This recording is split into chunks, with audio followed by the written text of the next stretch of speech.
This weekend, thousands of people will be heading into town here, into Washington, for the annual Aipac conference. Aipac, of course, is the American-Israel Public Affairs Committee. And both Israeli Prime Minister Benjamin Netanyahu and American President Barack Obama will be speaking at the conference. They also have a meeting scheduled with one another on Monday. And no doubt, that discussion will be dominated by talks about Iran. The U.S. and Israel, of course, longtime friends, but at least in public, there is a disagreement about what to do about Iran and its rumored nuclear program. The U.S. seems to prefer sanctions to action, but Israel seems to want America's assurance it will stand by Israel if it decides to take action. I've got Brian Becker here. He's the national coordinator for the Answer Coalition. And Brian, what's this about? I mean, what do you think comes out of this weekend? There's a lot of high-profile people in town. Quite a few of them will be criticizing Obama for his, quote, weak stance on Iran. What do you think happens? Well, I think that we're witnessing a carefully coordinated and calibrated assault against Iran that's multifaceted.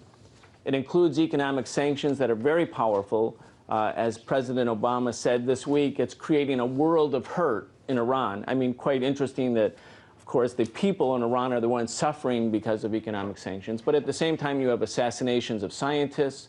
You have subversion and commando units and covert operations. And, of course, the always looming threat of actual military strikes by either Israel or the United States. So the idea is to keep Iran in a state of extreme tension as part of a destabilization effort of the current government. But do you think that Israel actually feels a legitimate threat from Iran, or is this, more building up the height, or as you say, trying to keep them in a state of tension? No, I don't think Israel's assertions are real at all. I think it's part of a game plan. It's part of a coordinated assault. Iran does not have a nuclear weapon. Israel has hundreds of nuclear weapons. Iran subscribes to the IAEA, the International Atomic Energy Agency. Its nuclear program is monitored. Israel won't sign the Nuclear Non-Proliferation Treaty. Israel routinely invades its neighbors, as it has over the past 4 decades. Iran has never started a war. So when you look at all of these actual facts, you would say the real menace to the peace in the Middle East is Israel. Iran is not a menace. Iran is being targeted. And I think this is part of the Israeli hype, arrogating to itself the right to strike, as it did in Iraq in 1981 against nuclear facilities, as it did in Syria in 2007, as it would like to do now in Iran. But the United States government is somewhat afraid that if Israel carries out a unilateral strike within the Middle East, this will play out as a paradigm by the Israeli Zionist government against a Middle Eastern country, and on those lines, all of the Middle East will unite against Israel. And so the United States is concerned that Israel might act too promptly in terms of carrying out unilateral military aggression. Let's talk about those who are opposed to war. I mean, what's the answer here? Let's take a look back into the 1980s. In Great Britain, we had the British government basically give the green light to allow the Americans to keep their cruise missiles at the Grenham Common base in, I believe it was Berkshire, England. You literally had, it started, with a few hundred, but it built up to 70,000 protesters, most of them women. We see pictures right here. They actually joined hands around the base to block access to it. I mean, kind of a cool story in history, but is this what it's going to take? I mean, are we going to need 70,000 people to come out and say this cannot happen? Well, there should be 70,000 people who come out because it's very dangerous. The United States invaded Afghanistan. It's been a 10-year-long war.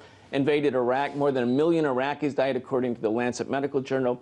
Iran is a country of 80 million people. If there should be another war, a full-scale military conflict, the impact on the Iranian people, the people of the region, the people of the world is very grave. So people should come out, and in fact are coming out to start to demonstrate against a possible new war with Iran. But even short of a military conflict with all of its drama, we also need to demand an end to the economic sanctions which are designed to destabilize, collectively punish the Iranian people and topple their government in violation of their right to be self-determining. When it comes to that right to be self-determining, there is just such a heightened buildup, especially in the last few weeks and months, about whether or not that should be the case, about what to do. And there is a disagreement in a lot of the use of language here. There are disagreements among Jewish people. There are disagreements among several different groups. And a lot of people complain that when they criticize Israel, they're called anti-Semites just because of, you know, the history, and they feel they can't criticize, you know, Netanyahu's policy or the Aipac lobby without being called that. Yesterday, RT had Colonel Lawrence Wilkerson on the Alona show. He's also the former chief of staff to Colin Powell. And I want to just play a little bit about what he said, and then we'll talk about it. This is true irony. We have one group of Jewish Americans calling another group of Jewish Americans who are funding the efforts to stop war with Iran anti-Semites. This is incredible. I never thought I'd live to see this. Not just small groups of people, but huge groups of people on the left, like the J Street group, and then groups on the right, like Aipac, are trading barbs of anti-Semitism between one another.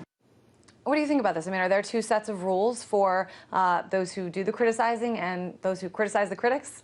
Well, indeed. I mean, you can't raise a voice in the United States in support of the Palestinian people, for instance, and their legitimate rights without being accused, as we have been and as all of those who have stood with the Palestinians, accused wrongly by the Zionist forces and AIPAC and other right-wing groups associated with Israel as anti-Semites. It's trying to create an atmosphere where anyone says anything against Israel is labeled anti-Semitic. The fact of the matter is, millions of Jewish people in the United States and around the world disapprove of what Israel is doing. In the anti-war demonstrations, in the demonstrations in support of the Palestinian people, many Jewish people, Jewish Americans, are out in the streets. So it's wrong. It's terribly wrong. It's part of a propaganda effort, a propaganda machine by the Israeli Zionist government and its supporters in Congress and the media to label wrongly those who criticize Israel as anti-Semites. But I think that that effort is starting to lose some of the oomph that it's had historically, and I think we see a turning tide. Let's just sort of bring this back full circle here and talk once again about sort of what we may see this weekend in terms of talks, in terms of this disagreement between the U.S. and Israel. President Obama spoke last night, and someone in the audience yelled out to him something about it. It's hard to hear her, but she said something about a war with Iran. Take a listen to what he said. None of this. Change, none of, nobody's announced a war, young lady, so, but we appreciate your sentiment. Well, President Obama seemed a little rattled there for a moment. Of course, the U.S. is already at war with Iran. When you impose economic sanctions like an economic blockade, it is, according to international law, an act of war. When you deprive a country of food and medicine and that needed to sustain life, that's an act of war. But what he's talking about is whether the bombs are going to start falling. And the United States has made it clear that it too, not just Israel, but it too is prepared to carry out military strikes against Iran. But it's not the preferred choice at the moment. They're hoping that economic sanctions, very tight sanctions, a lot of suffering, a lot of pain, a world of hurt, as Obama said, will help destabilize the government. The U.S. goal in Iran is not to have a nuclear-free Iran. It's to have a puppet government in Iran, as they had during the reign of the Shah from 1953 to 1979. In other words, an extension of American power in a very important, geostrategically important and oil-rich region of the world. All right, Brian Becker, National Coordinator for the Answer Coalition. Lots to keep our eyes out for this weekend with that AIPAC conference in town.